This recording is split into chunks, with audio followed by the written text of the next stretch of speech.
અધિકારી નગરથી green city અને green સિટીથી Gandhinagar. આપણા ગાંધીનગરે ઘણા બધા નામ જોયેલા છે.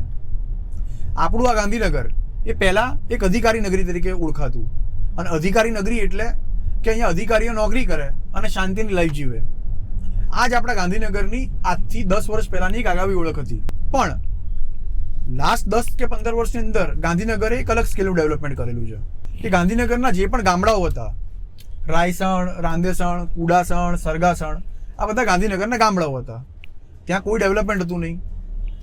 પછી આપણી ગુડા કહીએ કે જીએમસી કહીએ કે સરકાર કહીએ, એણે ટાઉન પ્લાનિંગ સ્કીમ એટલે કે ટીપી સ્કીમ લોન્ચ કરી.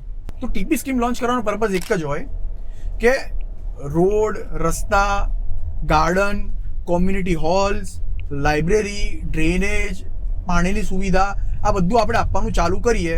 અને એ આપવાનું ચાલુ કરીએ એટલે લોકો ગાંધીનગરની અંદર રહેવા આવવાનું ચાલુ કરશે.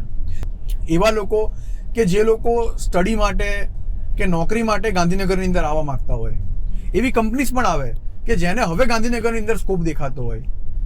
ડેવલપમેન્ટ એ ફેઝ વાઇઝ થાય. ડેવલપમેન્ટ ક્યારે રાતોરાત ના થાય. પણ ગાંધીનગરનું જે સ્કેલનું ડેવલપમેન્ટ થયું છે પાછલા 15 વર્ષની અંદર તમે જુઓ તો રોડ રસ્તા તો બની જ ગયા છે. સારામાં સારા પ્રોજેક્ટ્સ પણ હવે આવવાના ચાલુ થઈ ગયા છે.